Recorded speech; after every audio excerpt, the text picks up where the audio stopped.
An oil trader at Mitsubishi Corporation's Singapore unit, Petro Diamond Singapore, has been fired and reported to the police after causing losses of around $440 million through unauthorized derivative transactions. Now, Mitsubishi said the trades were uncovered when the firm investigated the employee's transactions during his absence from work in the middle of last month. Now, he was found to have engaged repeatedly in unauthorized derivative trades since January and disguised them to look like hedge transactions. Now, according to news reports, a spokesman for Mitsubishi, which has a reputation as a careful trader, said that this was the first loss of its kind in its history. To tell us more, I have journalist Choo Yun Ting with me. Hi, Yun Ting. Hey. And of course, this is your first time here on Big Story. Yes. Nervous? First time.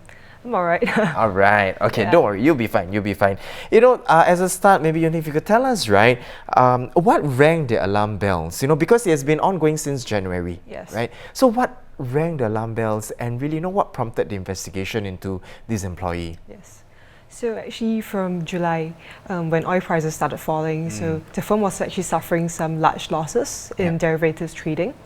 And so when the employee was absent from work in mid-August, that's when the company started looking closer at its transactions. Yeah. And that's when they uncovered that there were some discrepancies in the trades. Yeah. Yeah, so Mitsubishi has said that the employee actually manipulated the data in the risk management system, which made it look like the trades were associated with actual transactions, which was not the case. Yeah.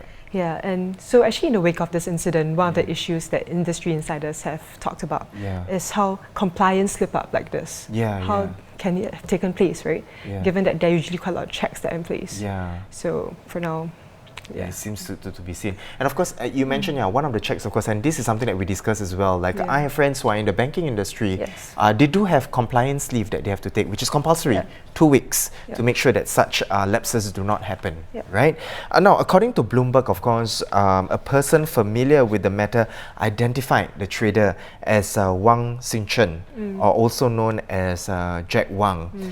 What has happened to him now? You know, so we know that the case has been reported to police. Do we know of his whereabouts and where is he? Right. So, well, Bloomberg source has identified the guy as Jack Wang. Either Mitsubishi, Petro Diamond, or the police have confirmed the identity of this guy. So at the moment, Mitsubishi still says that investigations are ongoing and there are no further details that are released because it's an ongoing matter. But what we do know that he was hired to do the crude oil transactions with China. And so far attempts to contact this employee at his desk phone or his mobile phone have been unsuccessful. So he was fired last Wednesday and he was reported to the police the next day. So far we have not had any updates from the police on this. This. And like you mentioned, we do not know where it is. We do not, his whereabouts are still unknown. And of course Mitsubishi also has not they have not released further details with regard to the employee.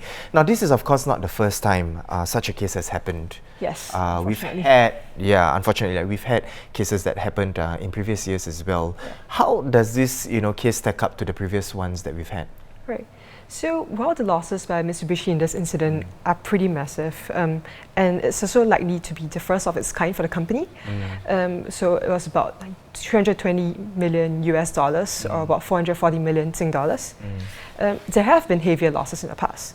So one of the most notable cases actually took place in 1995 and involved this man named Nick Leeson. So he was based in Singapore. And he falsified accounts and trading records at this British financial institution named Barings Bank. And so he racked up about 1.4 billion US dollars. Which eventually sunk the bank. So for this, he was sentenced to 6.5 years in jail. But he was released in 1999 on good behavior. But this Mitsubishi case is probably the largest since last year, when this Chinese state oil giant, Sinopec, they reported a loss of more than 650 million US dollars on crude oil hedging and suspended 2 of its top officials from its trading arm, Unipec. And of course, Nick at that time was only 28 years old when he committed that. I mean, sometimes I imagine at 28 years old, I mean, wow, like for him to be doing that, it's unthinkable, right? But again, thank you so much, Yun Ting, for sharing with us the story on this. Certainly, case is still ongoing, investigations are still ongoing. For more updates, and I'm pretty sure you will be following very closely as well on the updates. So, for more updates on this case, do visit our website at www.straitstimes.com. Once again, thank you, Yun Ting, for coming to the show. It was not that bad, right? Even though it was your first time? It's alright. Yeah, not too nerve-wracking, I suppose. Yeah, it's okay. Yeah. It's been fun. Now, earlier on, we spoke to Se Heng, who shared with us a bit more about all the happenings at the F1 weekend that just passed by, and certainly, what really lies ahead for the Singapore Grand Prix. And then we also had Yun Ting to share with us more about the case of the Mitsubishi Singapore unit that fires all trader after a $440 million loss. Now, that is all we have for you for our top stories of the day. For more news and videos, do log on to our website at www.straitstimes.com. Once again, I'm Haryanto. Join us tomorrow, same time, for more stories on A Big Story.